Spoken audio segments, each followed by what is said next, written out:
అసెంబ్లీలో ఈరోజు మా గౌరవ ముఖ్యమంత్రి రేవంత్ రెడ్డి గారిని ఫార్మాసిటీ రద్దు మీద గడిచిన 6-7 సంవత్సరాల నుంచి ఫార్మాసిటీ అంటేనే మా ప్రాంత ప్రజలంతా, రంగారెడ్డి జిల్లా ప్రజలంతా కూడా మా బతుకులు ఏమవుతాయి, మా పరిస్థితి ఏంది అనేటువంటి ఆలోచనలో ఉన్నటువంటి జిల్లా వాసులతో పాటుగా ప్రత్యేకంగా మహేశ్వరం, ఇబ్రాహీంపట్నం మొత్తం అందులోనే మునిగిపోతున్నటువంటి పరిస్థితిలో కల్వకుర్తి కూడా పార్ట్ ఆఫ్ కల్వకుర్తి మునిగిపోతున్నటువంటి పరిస్థితిలో మా ముఖ్యమంత్రి గారు గతంలోనే పిసిసి అధ్యక్షునిగా చెప్పిండు, మేము వచ్చిన తర్వాత ఫార్మాసిటీని రద్దు చేస్తాం, ఫార్మాలో ఉండేటువంటి రైతుల బాగోగులను పట్టించుకొని వాళ్లకు న్యాయం చేస్తాం. నిర్బంధంగా జైళ్ళల్లో పెట్టి భూములు అక్వైర్ చేసినారు. ఆ రోజు ఇందిరాగాంధీ ఉన్నప్పటి నుండి ఇచ్చినటువంటి భూములను దౌర్జన్యంగా పోలీసులను పెట్టుకొని మా వాళ్ళను, రైతులను జైళ్ళకు పంపి భూములను లాక్కున్నారు.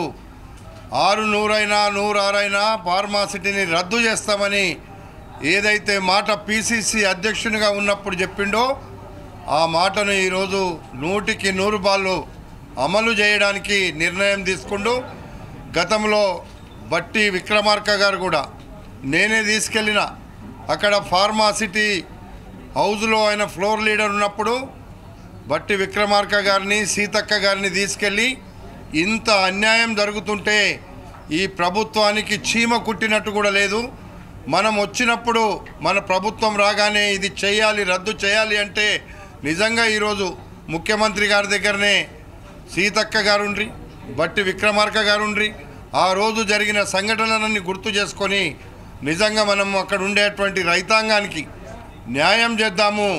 లేకపోతే 30 సంవత్సరాలకే ముసలోళ్ళు అయ్యేటువంటి పరిస్థితి ఆ ప్రాంతంలో భూము లేని నిరుపేదలు కూడా ఉన్నారు. కాబట్టి ఈరోజు చాలా క్లారిటీగా మా ముఖ్యమంత్రి గారు ఒక మాట చెప్పిండు, మనం రద్దు చేస్తున్నాము కానీ ఆ ప్రాంతంలో ఉండే రైతులకు న్యాయం చేద్దాం, ఆ ప్రాంతానికి ఒక మంచి నిరుద్యోగులకు ఉద్యోగాలు వచ్చే విధంగా ఏదైనా పొల్యూషన్ లేనటువంటి ఆ ప్రాంతాన్ని, హైదరాబాద్ నగరానికి ఆనుకొని ఉన్నటువంటి ప్రాంతం 20,000 ఎకరాలు ఉంది. 20,000 ఎకరాల్లో అందరికీ న్యాయం చేసే విధంగా నేను చర్చించి నిర్ణయం తీసుకుంటా. దాని మీద నిపుణులతో కూడా ఒక కమిటీ వేసి ఆ నిపుణుల ద్వారా మన ప్రభుత్వానికి, మన ప్రజలకు మంచి పేరు వచ్చి వీళ్ళు బ్రహ్మాండంగా మా ప్రాంతాన్ని అభివృద్ధి చేయడానికి, మా ప్రాంతంలో ఉండే పేద ప్రజల కష్టాలను తీర్చడానికి ప్రజల ప్రభుత్వం అంటే ఇట్లా ఉంటుంది అనే విధంగా ఒక నిర్ణయం తీసుకుందామని ముఖ్యమంత్రి గారు చెప్పారు. అందుకే ఈరోజు నిజంగా నాకు చాలా ఆనందంగా ఉంది. ముఖ్యమంత్రి గారు ప్రజల పక్షాన తీసుకున్న నిర్ణయం. మొదలే చెప్పినాం, ఇది ప్రజల ప్రభుత్వం, ప్రజలకు ఏది అవసరం ఉందో అది సాధిస్తామన్నాం. సాధించడానికి ఈరోజు మా ముఖ్యమంత్రి గారు ఒక హామీ ఇచ్చినారు. కాబట్టి ఆయనకు మనస్ఫూర్తిగా ధన్యవాదాలు, ప్రభుత్వానికి ధన్యవాదాలు తెలుపుతున్నా. ఆ ప్రాంత రంగారెడ్డి జిల్లా ప్రజలతో పాటు హైదరాబాద్ నగరానికి ఆమడ దూరంలో ఉన్నటువంటి ఫార్మాసిటీ, ఒకవేళ ఫార్మాసిటీ వచ్చినుంటే 200 కిలోమీటర్లు గాలిలో పొల్యూషన్ వచ్చేది, 200 కిలోమీటర్లు నీళ్ళల్లో పొల్యూషన్ వచ్చేది. ఎల్బీ నగర్లో నేను మలక్పేట్ ఎమ్మెల్యేగా ఉన్నప్పుడు ఎల్బీ నగర్లో ఒక సిరీస్ కంపెనీ అని మందుల ఫ్యాక్టరీ ఉంటే, ఫార్మా ఉంటే 60-70 కిలోమీటర్లు వాసన వచ్చేది, 60-70 కిలోమీటర్లు పొల్యూషన్ వాటర్ ఉండేది. కాబట్టి ఇవన్నిటిని దృష్టిలో పెట్టుకునే నేను యుద్ధం చేసిన పోయినసారి. అందుకే 2018లో మల్రెడ్డి రంగారెడ్డి ఇండిపెండెంట్గా గెలిస్తే కూడా నేను రాకుండా ఫార్మాసిటీ మల్రెడ్డి రంగారెడ్డి వస్తే అడ్డం పడతాడని ఈ దుర్మార్గులు నన్ను గెలిచిన ఓన్ని 300 ఓట్లు వేయించుకొని అవతలోని ఓడిపోయినోన్ని ఎమ్మెల్యేగా చేసిండ్రు. అయినా భగవంతుడు గొప్పోడు. అందుకే ఈరోజు భగవంతుడు మీరు ముష్టి 300 వేయించుకుండేమో, కానీ ఈరోజు ప్రజలు నాకు 41,000 మెజార్టీ ఇచ్చిండ్రు. నాతో పాటు మల్లన్న కూడా నా ఎన్నికల ఫార్మాసిటీ ప్రాంతాన్ని అంతా చూసిండు. ఆ రోజు నిజంగా 20-30 వేల భూముల్ని సేకరించారు ఎకరాలది, వాటిని ఏం చేస్తారు? దానికి ఏమైనా సీఎం ఏమైనా చెప్పారు? ఎస్, మా ముఖ్యమంత్రి గారు ఒక్కటే చెప్పిండ్రు, అక్కడ ఉండేటువంటి రైతులకు న్యాయం చేద్దాం, అక్కడ ఉండే నిరుద్యోగులకు న్యాయం చేద్దాం, అక్కడ ఉండే ప్రజానికానికి గ్రామీణ ప్రాంతాల్లో రెక్కాడితే డొక్కాడనటువంటి పేద ప్రజలకు న్యాయం చేద్దాం, అందరికీ కలిపి ఇది ప్రజల ప్రభుత్వం కాబట్టి ప్రజలకు అవసరం వచ్చేటువంటి ఒక మంచి కార్యక్రమాన్ని ఆ ప్రాంతాన్ని చేద్దాం, హైదరాబాద్ నగరానికి ఆనుకొని ఉంది కాబట్టి చేద్దామని ముఖ్యమంత్రి గారు చాలా క్లారిటీగా, అవసరమైతే నేను ఒక నిపుణుల కమిటేసి అందరికీ అక్కరొచ్చే విధంగా నిర్ణయం తీసుకుందామని ముఖ్యమంత్రి గారు చెప్పారు. నిజంగా నేను ముఖ్యమంత్రి గారిని అభినందిస్తున్నా, ధన్యవాదాలు తెలుపుతున్నా. మేము అనుకున్న కోరిక ఈరోజు ప్రజల పక్షాన, రంగారెడ్డి జిల్లా ప్రజల పక్షాన, ఇబ్రాహీంపట్నం నియోజకవర్గ ప్రజల పక్షాన నేను అందరికీ కూడా నేను ఈ సందర్భంగా